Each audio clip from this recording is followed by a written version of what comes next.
আল্লাহ রসুল বলেছেন কিয়ামতের দিন 1999 জন জাহান্নাম যাবে। বলুন সুবহানাল্লাহ। একটা লোক জান্নাত যাবে গো, সুবহানাল্লাহ।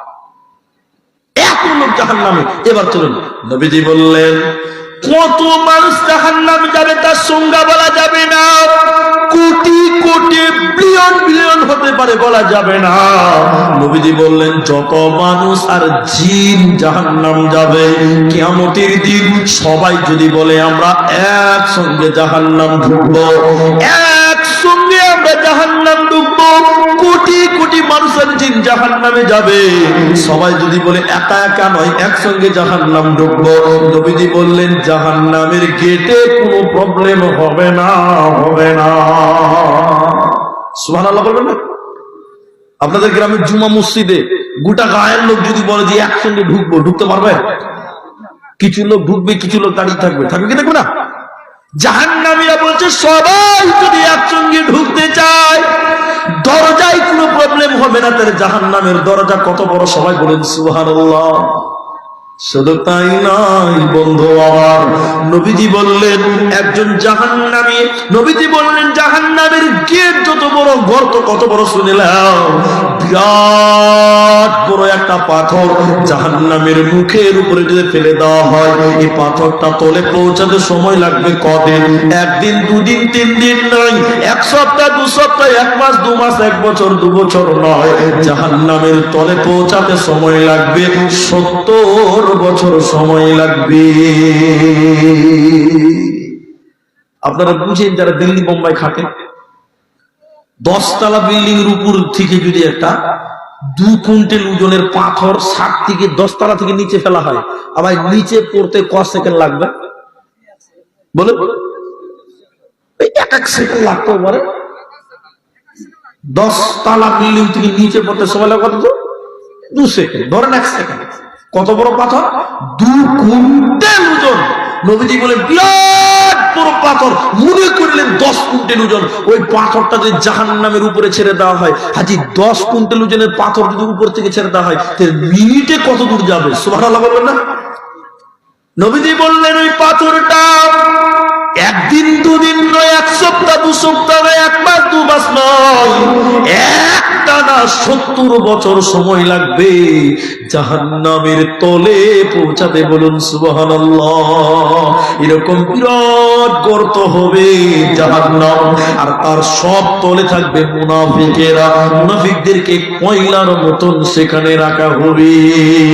শুধু তাই নয়, জাহান্নাম যদি এত গর্ত এত বড় হয়, মানুষগুলো কত বড় হবে? আমার দিকে তাকানো মায়েরা, বোনেরা, ভাইরা শুনেলেন, নবীজি বললেন একজন জাহান্নামীর গায়ের চামড়া হবে 42 হাত মোটা।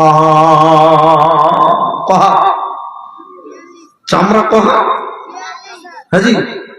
আমার একটা ছেলেকে বা আমার একটা ভাইকে পানিটা নিয়ে করে আসছে না, লিয়ে না রে বাবা, আরে লিয়ে না রে, ওই তোর গায়ে কি গন্ডারের চামড়া আছে? কথা কানে লাগে না? বলে কি বলে না? কথা বলে না, মানে গন্ডারের চামড়া মোটা। নবীজি বললেন একজন জাহান্নামীর গায়ের চামড়া হবে 42 হাত মোটা। চামড়া যদি 42 হাত মোটা হয়, তাহলে মানুষ কত বড় হবে? বলুন সুবহানাল্লাহ। শুধু তাই নয়, মা আমার, বোন আমার, এই জায়গাটাকে কাঁধ বলা হয়। নবীজি বললেন একজন জাহান্নামীর ডান কাঁধ থেকে বাঁ কাঁধ, ডান কাঁধ থেকে বাঁ কাঁধ, বাঁ কাঁধ থেকে ডান কাঁধ, এই বডি কত বড় হবে শুনিলেন? নবীজি বললেন একটা দ্রুতগামী ঘোড়া একটানা 3 দিন 3 রাত যত দূর যেতে পারবে অতটা জায়গা হবে ডান কাঁধ থেকে বাঁ কাঁধ। একটা ঘোড়া ট্রেনের মতন বেগে যেতে পারে, কার মতন? বলুন বলুন। এখন বন্দে ভারত দেখেছেন? বন্দে ভারত দেখেন আপনারা? এর পাকিস্তান যায় বন্দে ভারত, ভারতের সবচেয়ে ভারতবর্ষের সুপারফাস্ট ট্রেন। এই বন্দে ভারত যদি একটানা 3 দিন 3 রাত যায়, কোথাও দাঁড়াবে না, কত দূর যেতে পারবে? কত দূর? ভারতের এই প্রান্ত থেকে সেই প্রান্ত চলে যাবে, কোনো ব্যাপার হবে না। তাহলে একটা ঘোড়া এরকম বন্দে ভারতের মতন যেতে পারে, তাহলে একটা বন্দে ভারত 3 দিন 3 রাত নন স্টপ যদি যায়, যত দূর যেতে পারবে।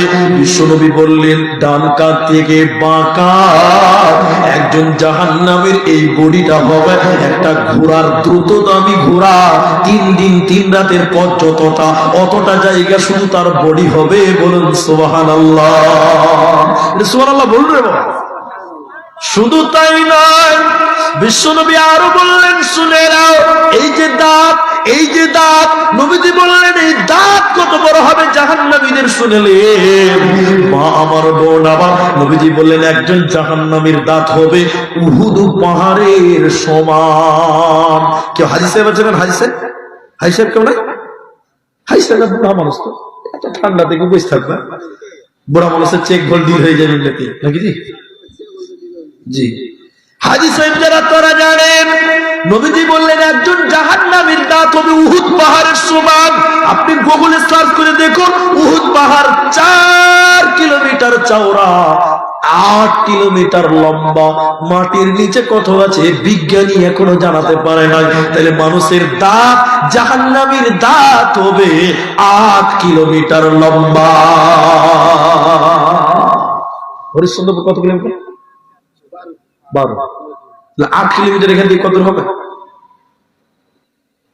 8 কিলোমিটার লাগর পড়া। হাজি 8 কিলোমিটার যদি দাঁত হয়, দেখে 8 কিলোমিটার যদি দাঁত হয়, তাহলে মাথা কত বড় হবে ভাই? হ্যাঁ, 700 কিলোমিটার। বাবা, বিশাল সায়েন্সের ছাত্র আছে রে ভাই। শোনেন, জাহান্নামীর দাঁত হবে 8 কিলোমিটার, মানে উহুদ পাহাড়ের সমান। এদিকে দেখেন, এই কথা বলিও না, তুমি কথা বলিও না বাবা, এদিকে দেখেন। তাহলে 8 কিলোমিটার উহুদ পাহাড়ের সমান যদি দাঁত হয়, তাহলে মাথাটা কত বড় হবে কল্পনার বাইরে, ঠিক কিনা দিলে বলেন? জি, দাঁত যদি 8 কিলোমিটার হয়, মাথাটা কত বড় হবে ভাবলে চিন্তা করতে পারবে? ব্রেনে কাজ করবে না বন্ধু। শুধু তাই না, এই জায়গাটা, এদিকে দেখেন, এদিকে লাইন কেটে যাচ্ছে, এই জায়গাটাকে উরুরান বলা হয়। এই জায়গাটাকে উরুরান বলা হয় মায়েরা। বিশ্বনবী বলছেন একজন জাহান্নামীর এই রান হবে বাইজা পাহাড়ের সমান। বলে বাইজা পাহাড় কত বড়? 39 কিলোমিটার লম্বা।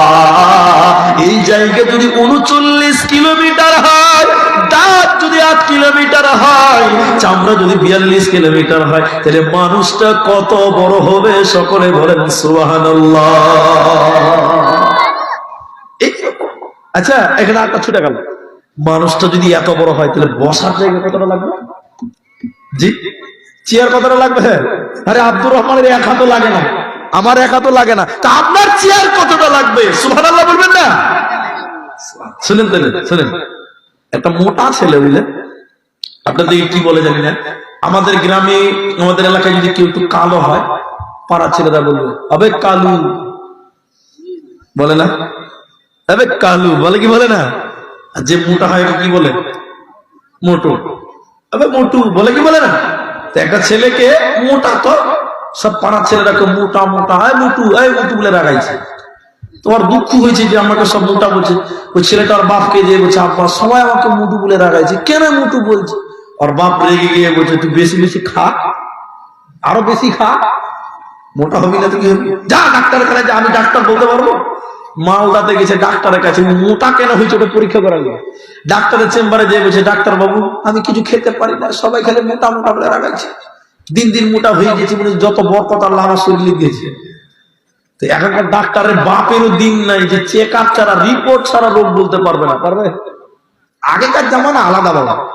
এখন রোগ ধরার আগেই 17-16 হাজার টাকা রিপোর্ট কর, ঠিক না বলো? তারপরে এবার ডাক্তার বলছে তোর কি রোগ হয়েছে, তুই খেতে পারিস না, মোটা হচ্ছে, যা পেশাব পরীক্ষা কর, রক্ত পরীক্ষা কর, এক্সরে কর, ভিতরে কোনো রোগ টোগ বড় আছে নাকি দেখে নি। ডাক্তারের কাছে রিপোর্ট করে এসে সন্ধ্যাবেলা রিপোর্ট দেখাচ্ছে, বাবু ডাক্তার বাবু দেখো তো আমি কিছু খেতে পারি না, খালি মোটা হয়েছে কিনা, রিপোর্ট লাভ দেখো তো আমার কি রোগ হয়েছে। এবার ডাক্তার রিপোর্ট দেখে দেখছে সুবহানাল্লাহ, ওর শরীরে কোনো রোগ নাই, ওর খাওয়াটা বেশি হয়ে গেছে। কি খাওয়া বেশি, ও বলছে আমি খেতে পারি না। তো ডাক্তার দেখছে যে খ্যাপা বটে, সাদা সিধা ছেলে খ্যাপা আছে। ডাক্তার কিছু না বলে প্রেসক্রিপশনে লিখে দিয়েছে সকালে 2টা রুটি খাবি, দুপুরে 1টা খাবি, রাতে 2টা খাবি। কটা হলো? 5টা। এই খ্যাপা ছেলে তো পড়তে পারে না, প্রেসক্রিপশন নিয়ে ওষুধের দোকানে যাবে, দোকানি ভাই আমাকে ওষুধ গুলা দাও তো।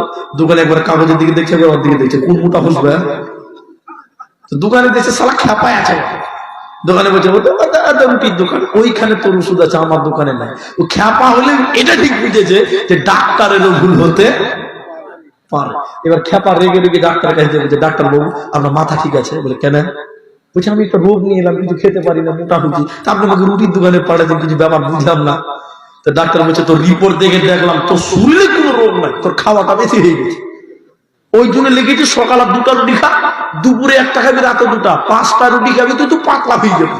খ্যাপা তখন বলছে রুটি খেলে পাতলা হবো তো? বলে আমি MBBS ডাক্তার, পাতলা হবি যা।